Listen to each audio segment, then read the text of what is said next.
J'ai tenu ce matin à passer vous dire félicitations à toutes les forces de Pau et de la région par extension. Félicitations pour le travail abattu.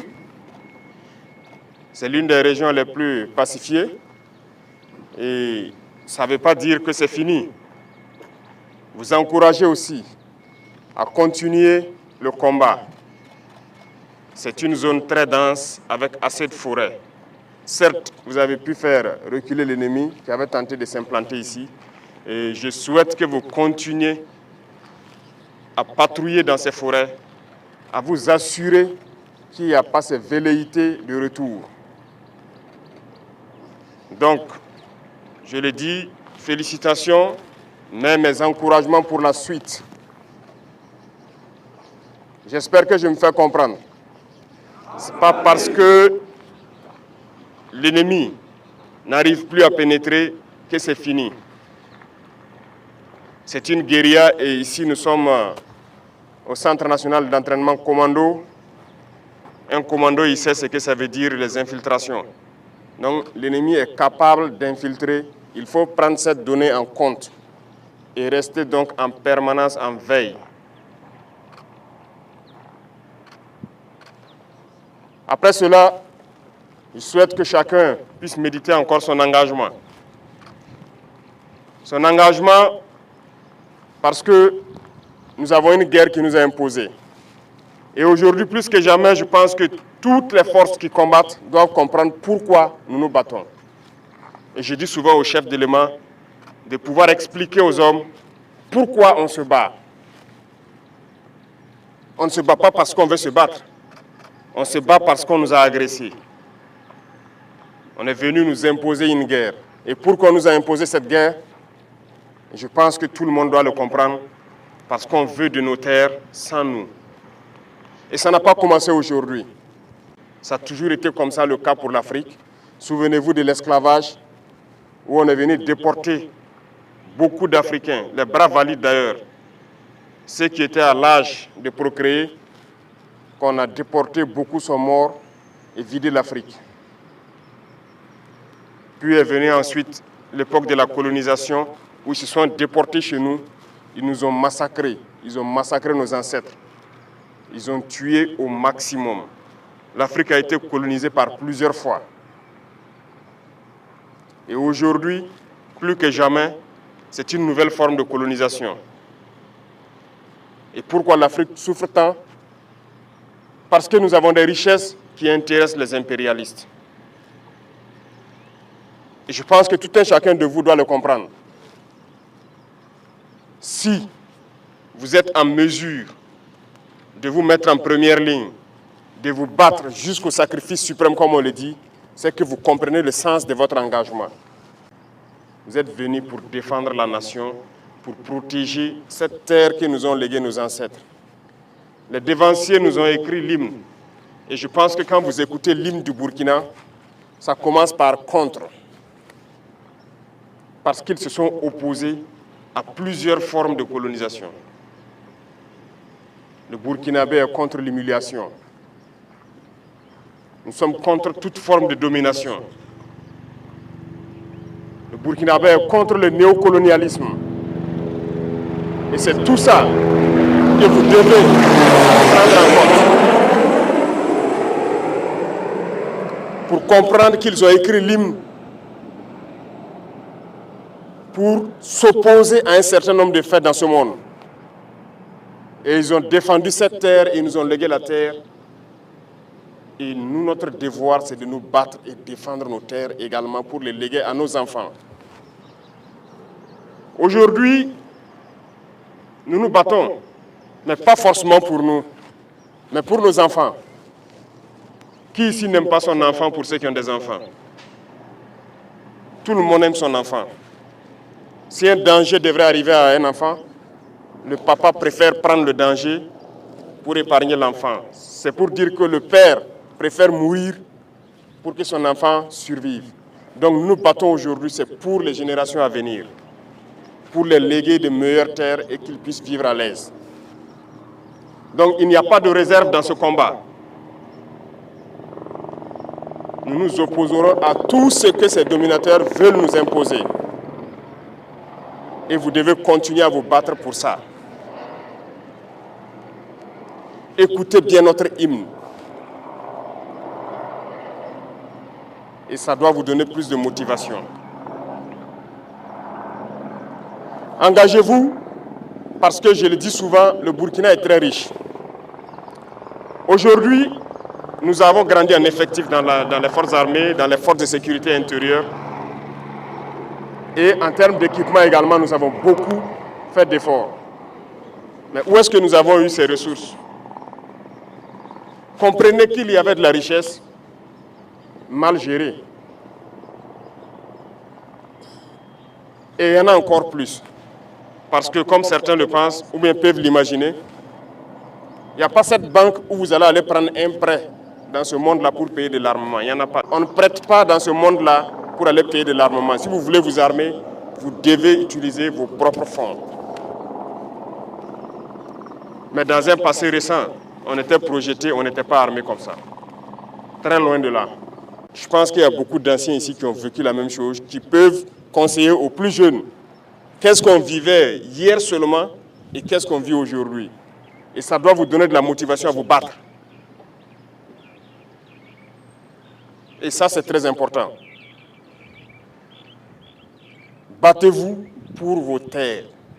Battez-vous pour léguer un Burkina meilleur aux générations à venir. Battez-vous pour qu'on puisse exploiter décemment nos ressources et que ça nous profite. On a lancé plusieurs initiatives.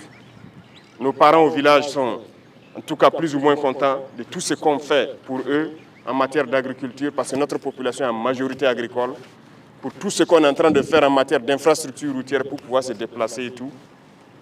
Mais tout ça, c'est avec nos ressources. Vous regardez les images des autres pays. Vous aimerez que votre pays aussi ressemble à ces pays soi-disant développés là. Vous pensez que c'est impossible? Eh bien, c'est possible. Je disais à quelqu'un, il y a 2 ans de cela, je dis chez les autres, même les hôpitaux pour les animaux sont mieux équipés souvent que nos hôpitaux ici qui nous soignent, en termes d'appareillage et tout. Mais qu'avons-nous fait pour que nous soyons à ce niveau? Eh bien, nous allons rattraper et dépasser. C'est ce qui nous a amené à lancer des programmes également pour pouvoir construire des centres de santé modernes et équipés. Il n'y a pas de raison que nous restons à la traîne. C'est pour dire que tout ce que nous faisons, il y a la possibilité de le faire, voilà pourquoi on le fait. Et nous allons continuer dans ce sens. Ceux-là qui ont la chance d'aller en stage à l'extérieur, qui font des photos au bord des jolies rues, des jolis immeubles, c'est possible ici au Burkina. Et c'est ce que nous allons faire, pour que vous viviez à l'aise et bien. Mais pour ça, il faut se battre d'abord. Voilà pourquoi je dis qu'il faut méditer son engagement, écouter notre hymne et se battre. Vous êtes très courageux, très combattants. Mais souvent, il y a de ces attitudes qui viennent vous causer des pertes inutiles. Notamment l'utilisation des téléphones portables. Ceux-là qui vont se montrer incapables de changer, de laisser tomber le téléphone en opération, nous allons les chasser de nos rangs et nous allons les punir sévèrement. Parce que nous n'allons pas permettre que par la faute de quelqu'un qui a une addiction au téléphone, mettre la vie des autres en danger. Vous imaginez, vous êtes en détachement sur votre position. De bons soldats montent la faction, concentrés à leur poste, ils finissent, ils descendent, ils doivent se reposer. Et un saboteur se retrouve au poste avec son portable sur TikTok ou quoi, OneXBit, jusqu'à ce que l'ennemi approche, attaque, et les bons soldats peuvent mourir dans leur repos. Vous voulez qu'on les laisse dans nos rangs? C'est ce que vous voulez? Alors on va les chercher de nos rangs et on va les punir. J'ai déjà donné instruction aux chefs militaires d'identifier autant que possible ceux qui ont cette addiction qui ne peuvent pas se séparer de leur téléphone. On va les chercher et on va les punir. Parce que ce qu'ils font, c'est criminel. On ne peut pas tolérer ça. Certes, on sensibilise, mais on ne peut pas tolérer. Vous Vous pouvez garder les petits téléphones, ça c'est juste pour appeler la famille, mais s'il n'y a pas de raison, on fait avec. Ceux qui ont des parents magistrats ou autres qui peut-être participent au tribunal qui juge les terroristes peuvent se renseigner avec eux. Que ce soit dans les tribunaux, que ce soit les terroristes qu'on prend au combat comme prisonniers, que ce soit ceux qui se rendent, tous à l'unanimité nous disent qu'ils arrivent à réussir certaines attaques à cause de l'emploi excessif du téléphone de nos soldats. Donc s'il n'y a pas cette conscience de se débarrasser, nous allons sévir. Et donc, dans peu de temps, vous verrez des gens radiés, sûrement en prison, parce qu'ils mettent la vie des autres en danger et ils ne peuvent pas se séparer. De toute façon, c'est assez clair. Il y a une note de la hiérarchie militaire qui interdit les téléphones en opération. Après la phase de sensibilisation, vient la phase de répression. Nous n'allons pas tolérer que des gens mettent la vie des autres en danger. Même votre propre vie que vous mettez en danger avec le téléphone, vous n'avez pas le droit, parce que vous ne vous appartenez pas. Un militaire, il appartient à l'armée. Vous ne vous appartenez pas, vous n'avez pas le droit de faire ce que vous voulez. Vous faites ce que l'armée veut. Donc, chacun doit pouvoir passer le message pour que ce phénomène-là, on puisse le combattre. Si je le dis avec insistance, c'est parce que c'est assez grave. Ça vient annihiler votre courage souvent. Et ça vient faire souvent qu'on perd de bons combattants. Parce qu'il était au repos et un faux combattant a fait en sorte que l'ennemi s'approche et attaque et le trouve qu'il n'est pas prêt. Donc combattez cet usage excessif du téléphone-là et passez le message aussi clair que je vous le passe à vos camarades. Je sais qu'ici, vous trouverez des soldats de toutes les classes. Passez ces messages aussi clairement.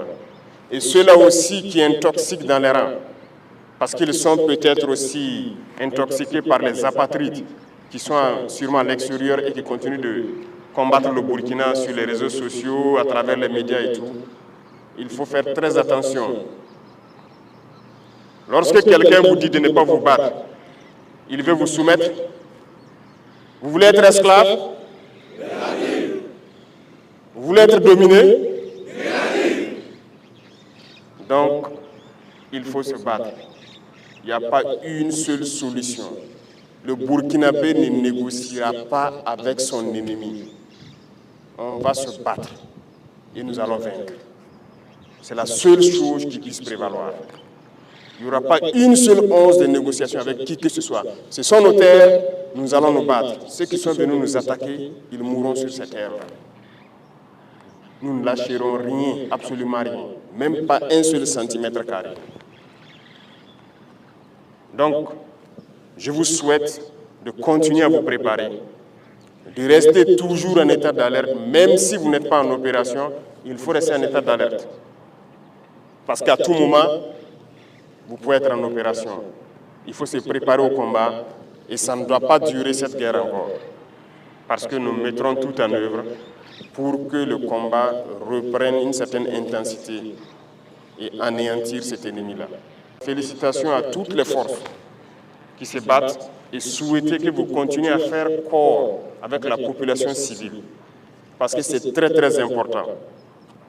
Nous, on n'a pas connu forcément cet amour entre armée et la population civile il y a des années de cela.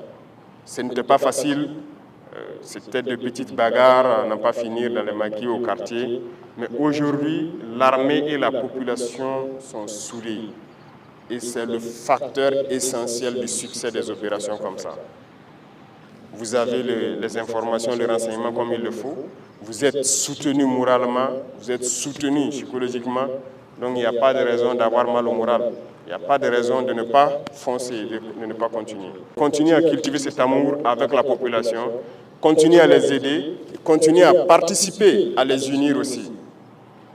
Parce que notre passé de quelques décennies de mauvaise politique a contribué à fragiliser nos différentes couches sociales, à diviser les gens, souvent sur des questions futiles. Et votre rôle également, c'est de contribuer aujourd'hui à les unir. Parce que vos voix portent. Les civils croient en vous. Aujourd'hui, lorsqu'un soldat se met debout et parle à une dizaine de civils, ils l'écoutent et c'est plus facile pour les civils de mettre en exécution ce que vous êtes en train de leur dire. Donc chacun, autant que vous êtes, doit être un ambassadeur de paix, de cohésion pour nos frères civils. Et continuer à jouer ce rôle également, à profiter de ces instants d'amour entre nous, les parler, les amener à s'unir, pouvoir laisser tomber certains clivages qui sont nés rien que du fait de la politique. Et vous devez contribuer à cela. Parce que le militaire, ce n'est pas juste tenir l'arme et courir, tuer, non. Vous êtes formé au-delà de cela. Si vous défendez une patrie, c'est qu'il y a toutes ces valeurs que vous incarnez et que vous devez pouvoir aussi exploiter pour unir vos populations civiles. Bonne formation pour ceux qui sont toujours en stage. Bon courage. On ne lâche pas le moral. Hein. C'est dur ici, mais seuls les durs passent. Et vous êtes dur et vous devez passer. Pour ceux qui sont sur le terrain, je vous souhaite très bonne chance dans les opérations. Et continuez donc à écumer les différentes forêts pour déceler d'éventuelles infiltrations. Continuez à protéger ces populations qui ne croient qu'en vous, qui ne comptent que sur vous. Que Dieu vous accompagne dans vos différentes missions, que Dieu vous protège tout au long de vos différents combats, que vous revenez sains et saufs, nous raconter les batailles et que nous puissions construire notre Burkina que nous le souhaitons. La patrie ou la mort, nous vaincrons.